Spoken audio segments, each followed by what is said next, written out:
오늘 우리 주제 말씀 한번 같이 따라 할까요? 예수는 진정 메시아인가? 예수는 진정 메시아인가?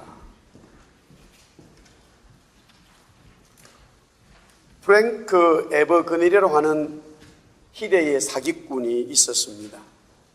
아버지의 사업이 망하고 부모님이 이혼을 하자 세상을 유니폼 하나로 속일 수 있다는 것을 아버지로부터 배운 그는 사기꾼으로 변신을 합니다. 자신의 은행 계좌에 몇 달러를 든 수표만 가지고 가출을 감행한 뒤 사기를 치는 것을 자신의 예술 세계를 펼친다, 그렇게 생각을 했습니다. 그의 나이 고작 16세에서 21세에 행한 사기였습니다. 미국 내 50개 주에서 뿐만이 아니라 26개국을 다니면서 250만 달러에 달하는 가짜 수표를 현금화시키고 여객기 조종사, 버클리 법대를 졸업한 변호사, 대학 교수, 하버드 의대를 졸업한 소아과 의사 등등의 행세를 했습니다. 2002년도에 상영된 Catch Me If You Can이라는 미국 영화는 1965년도에 실제로 일어났던 사기꾼 프랭크 에버그닐의 사건을 다룬 영화였습니다. 미국 경찰이 범인을 알고 결국 불란서에서 함께 공주해서 잡았는데요, 20세의 소년임을 알고 경악을 금치 못했다고 합니다. 예수가 진정 메시아인가? 라고 질문을 했을 때 예라고 사실이 증명된다면 문제가 없겠지만요, 그렇다 치더라도 정말로 어떻게 해서 예수가 메시아인가 우리가 알아야 되는데, 만약 아니라면 인류 역사상 최고의 사기 행각이 될 것입니다.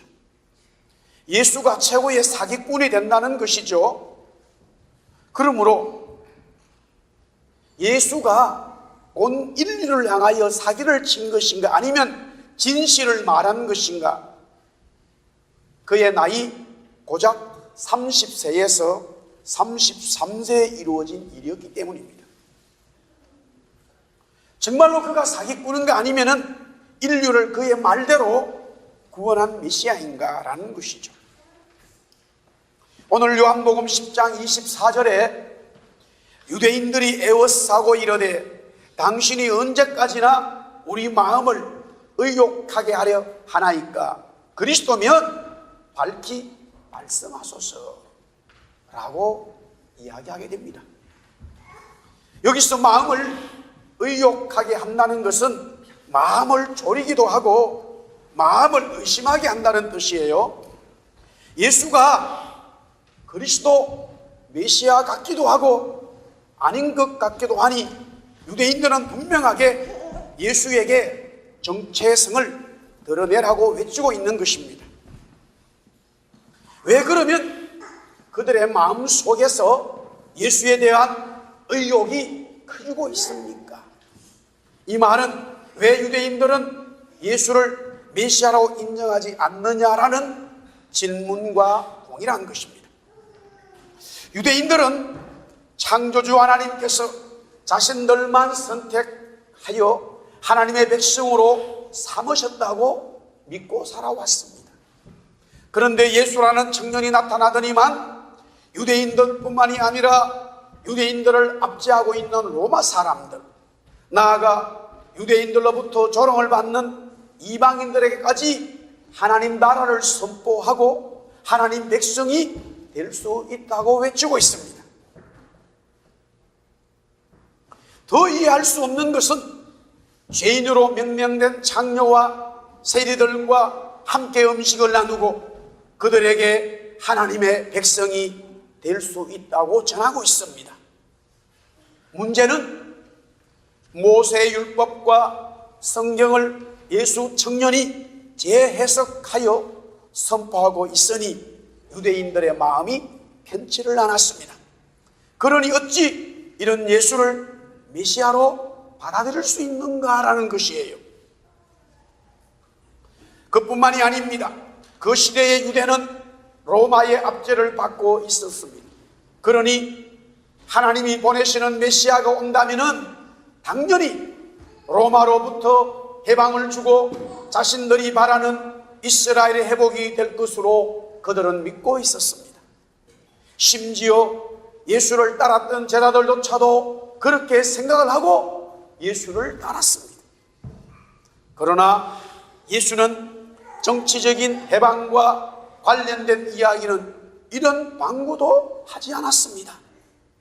또한 모세의 율법과 성경을 재해석한다는 그 취지 안에서 행동한 것인지는 모르겠지만 유대인들이 하지 않는 행동들을 골라서 하게 됩니다.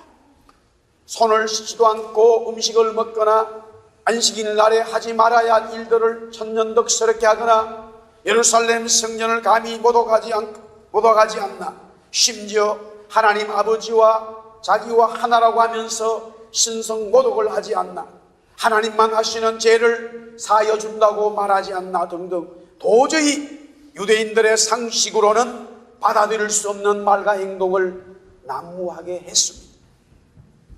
그러니 어찌 예수를 메시아로 받아들일 수 있겠습니까?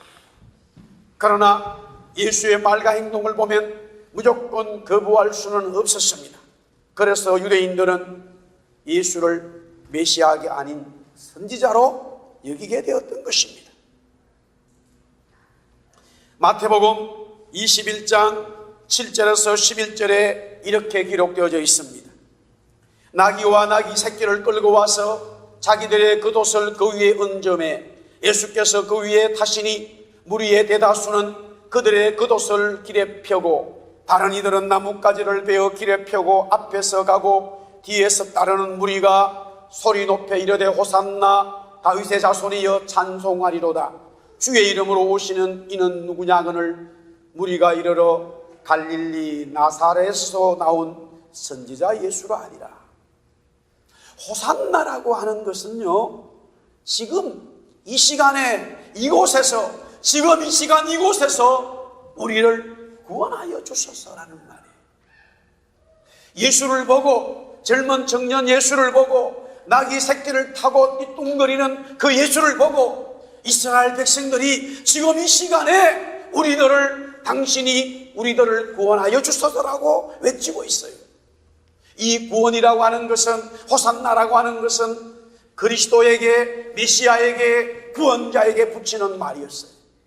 그렇다면 그들은 그 예수를 구원자로 받아들였다, 구원자로 받아들였기에 지금 노래하고 찬송하고 있는 거 아닌가라고 생각할 수 있지만, 마태는 기록하기를 그들은 그렇게 외치고 있지만은 그들의 생각과 그들의 삶과 그들의 예수에 대한 인식은 선지자 선을 넘지 않고 있다는 거예요. 정말로 예수가 메시아인가 하는 것입니다. 성경을 미리 받았고 먼저 받았고 하나님 앞에 예배가 무엇인지 알고 하나님의 백성이 어떤 것인지 알았던 유대인들은 아직까지 그 예수를 메시아로 받아들이지 않고 있습니다. 다시 묻습니다. 진정 예수가 저와 여러분의 메시아인가 하는 것입니다.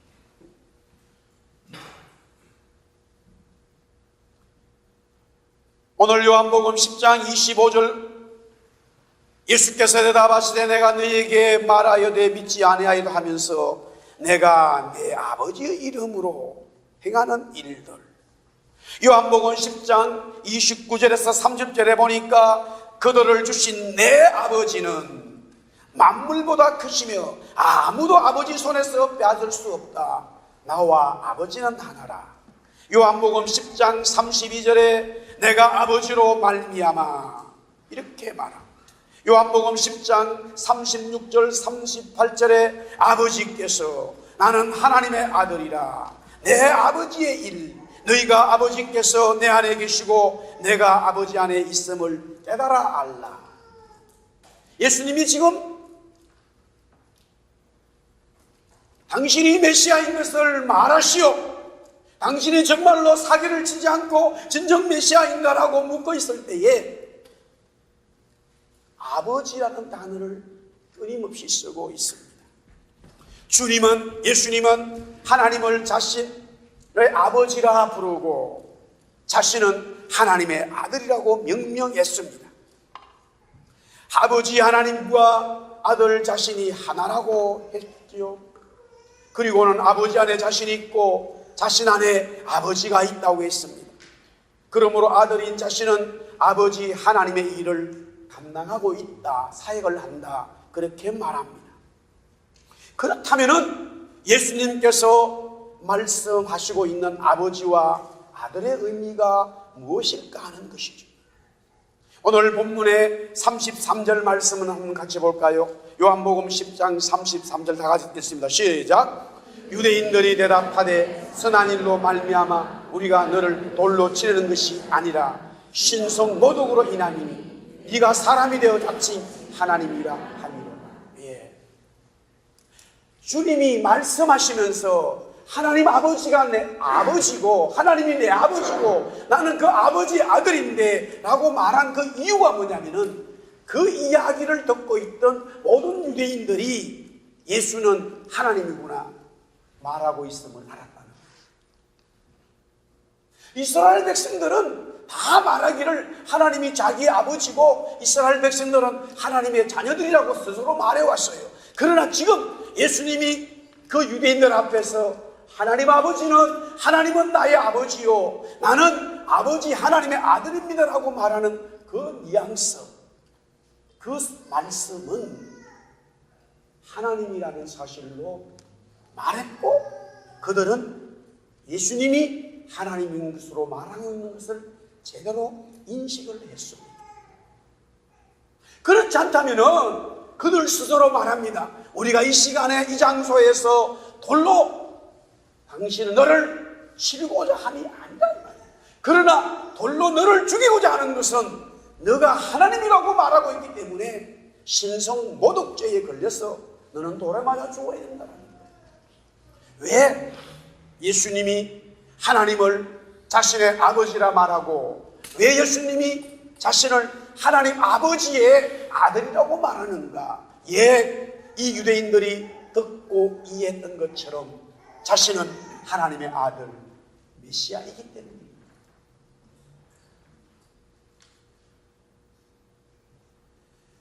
베드로는 주는 그리스도요 살아계신 하나님의 아들이라고 주님에게 고백을 했습니다.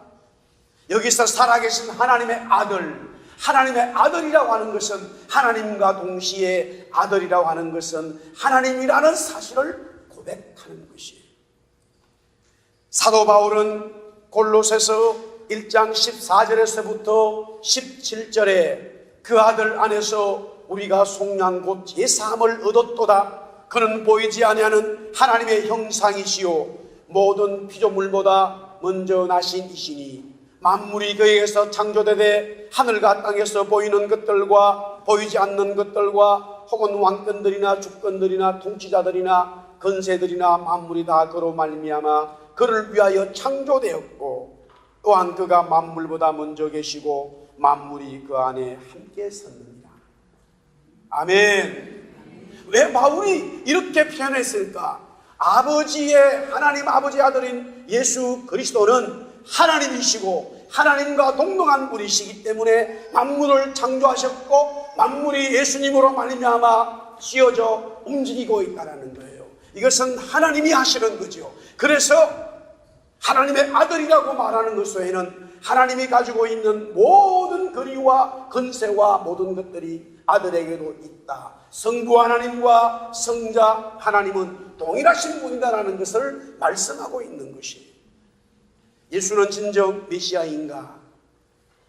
예수님 말씀하기를 하나님 아버지라 부르고 자신이 그분의 아들이라고 말하는 것이 메시아임을 증명하고 있다 이 말입니다. 할렐루야. 또 묻습니다. 정말로 예수가 메시아인가?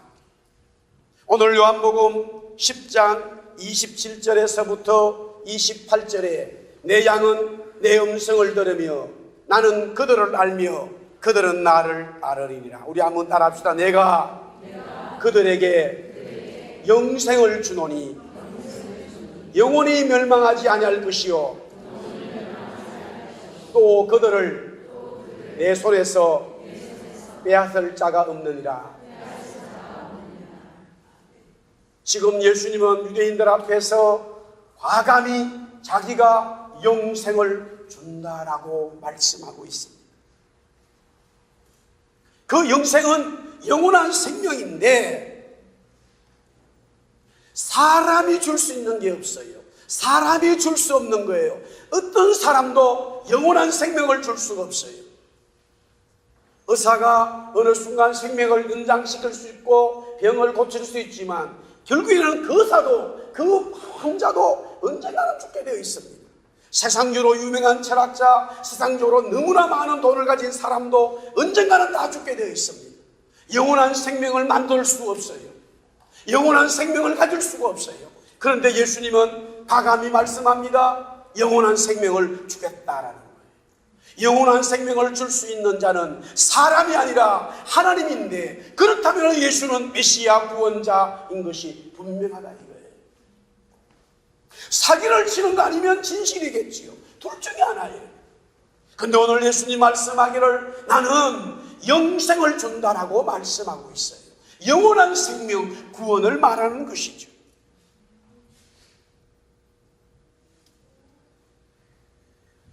요한복음 10장 7절에서 10절 오늘 본문 앞에 나와 있는데 우리 한번 이것을 읽어볼까요? 같이 요한복음 10장 7절에서 10절 다 같이 한번 큰 소리 읽습니다. 시작. 그러므로 예수께서 다시 이르시되 내가 진실로 진실로 너에게 말하노니 나는 양의 문이라. 나보다 먼저 온 자는 다 절도요 강도니 양들이 듣지 아니하였느니라. 내가 문이니 누구든지 나로 말미암아 들어가면 구원을 받고 또는 들어가며 나오며 꼴을 얻으리라.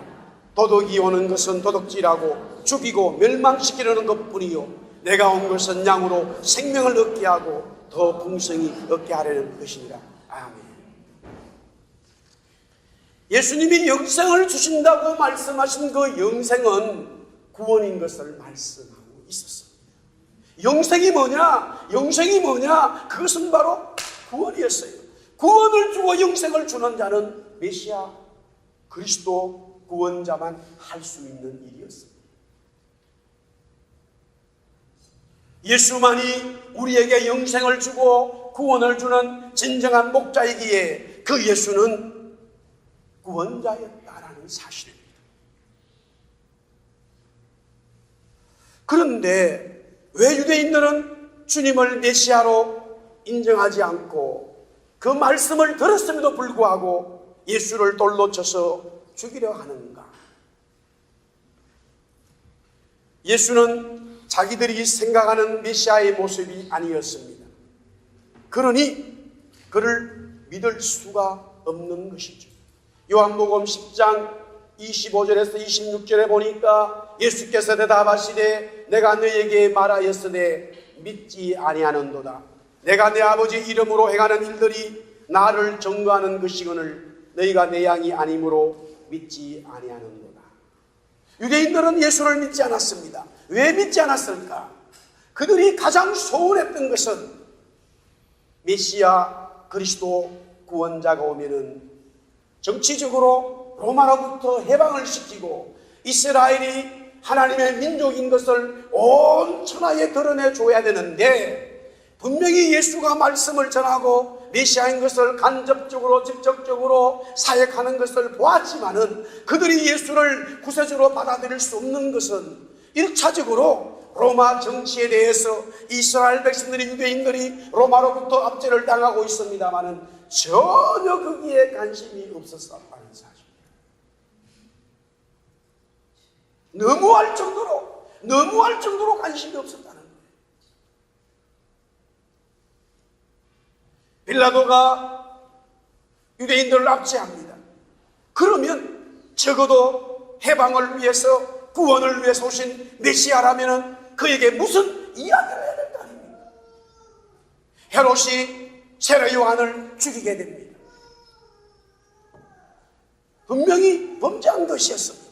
그러나 예수는 거기에 대해서 어떤 이야기도 하지 않고 요한이 옥에 갇혀서 결국 죽게 되니까 그 소식을 듣고 그때부터 예수가 복음을 전했다라고만 적혀있지 그 사건에 대해서는 전혀 예수는 언급을 하지 않고 있습니다.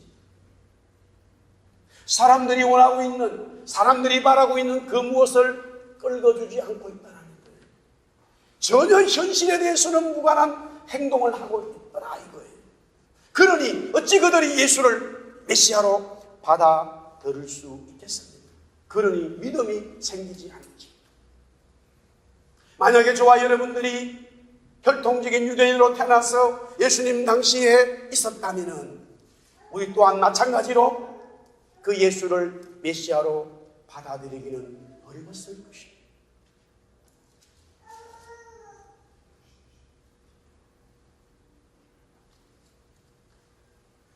그럼에도 불구하고 그들이 정말로 예수가 메시아임을 믿을 수 있는 여지가 없을까? 그런 빈틈이 없을까? 그들 마음이 완전히 닫혀버렸을까? 정말로 그들이 예수를 받아들일 수 있는, 구세주로 받아들일 수 있는 그 무언가 틈이 생기지 않을까? 오늘 요한복음 10장 38절 말씀인데요, 굉장히 중요합니다. 우리 한번 같이 보십시다. 38절 말씀 다 같이 시작. 내가 행하거든 나를 믿지 아니할지라도 그 일은 믿어라. 그러면 너희가 아버지께서 내 안에 계시고 내가 아버지 안에 있음을 깨달아 알리라 하시니. 무슨 말씀입니까? 예수님 자신은 메시아인 것을 도무지 받아들일 수가 없어 라고 결론을 내야 이거예요. 너희들이 그렇게 하라 이거예요. 그러나 내가 하고 있었던, 지금까지 했던 모든 일들을 곰곰이 생각해봐라. 내가 지금 너희들 앞에 생각했던 그 모든 일들을 보라 이거예요. 그러면 그 일을 보면은 야 정말로 메시아가 아니면 할 수 없는 일인데 라고 생각할 수 있고 깨달을 수 있다는 거예요. 깨달아지면 믿어라. 이렇게 예수님 말씀하셨습니다. 빵 5개와 물고기 2마리로 남자만 5,000명을 먹이고 12광주리가 남았습니다. 예수님은 물 위로 걸으셨습니다. 죽은 나사로를 살리셨습니다. 각종 병든 모든 사람들을 고쳐주셨습니다. 생명력이 있는 하나님의 말씀을 전하였습니다. 그런 삶을 살았습니다. 이 모든 예수의 행한 것을 보고 야 정말로 메시아 아니면 할 수 없는 일인데 그렇다면 그 일을 보고 깨달을 수 있다는 거예요. 그러나 그들은 예수님이 이렇게 말씀하셔도 깨닫지도 않을 뿐더러 믿지 않게 되었다라는 것입니다. 예수는 메시아였습니다. 구원자였습니다. 그런데 오늘날 우리는 예수를 보지도 못했고 그의 사역도 더더욱이 보지 못했습니다. 정말로 저와 여러분들이 예수를 메시아로 믿을 수 있습니다. 요한복음 20장 29절에 예수께서 이르시되 너는 나를 본고로 믿느냐? 우리 한번 따라합시다. 보지 못하고 믿는 자들은 복되도다. 아멘. 보지도 않고요, 예수님이 행한 일들을 보지도 못했어요. 예수님도 못 봤어요. 그럼에도 오늘 이 시간에 저와 여러분이 그 예수님이 메시아로 믿어진다면 복을 받은 자들이 된다라는 말씀이에요. 할렐루야. 자, 이때의 요한이, 세례를 베풀던 요한, 지금 헤롯으로부터 죽기 전에 그 요한이 예수님에 대해서 이렇게 말합니다. 예수가 행한 이 모든 것들은, 오늘 요한복음 10장 41절에 참말이라. 요한이 예수에 대해서 예수의 모든 것이 진실이라, 예수의 모든 것이 거짓이 없다, 사기를 친 것이 아니다, 예수의 모든 것이 진실이다라는 거예요. 그 말이 뭔가? 예수는 메시아라는 말이에요. 요한이 그렇게 외치니까 요한의 말을 듣고 많은 사람들이 오늘 42절에 예수를 믿었다라는 거예요. 할렐루야. 사랑하는 성도 여러분, 예수님이 여러분의 구세주로, 주인으로 여러분 마음속에 자리 잡고 있습니다. 사순절을 보내면서 이제 고난주간을 다가오는 종료주를 맞이하면서 정말로 예수님이 저와 여러분의 구세주로, 메시아로 믿어지고 그분을 주인으로 섬기고 살아가는 믿음의 사람들, 복받은 사람들이 되기를 예수님의 이름으로 축복합니다.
메시아로 오신 예수 그리스도의 은혜와 하나님의 사랑과 성령님의 감화 감동 역사 믿게 하신 충만하시니 오늘도 4월 첫째 주일을 맞이하고 또 종료주일 고난주간 부활주일을 앞에 두고 예수가 나의 구세주임을 믿고 메시아인 것을 믿고 찬송하고 돌아가는 주의 백성들 위해 영원토록 함께 있을지어다. 아멘.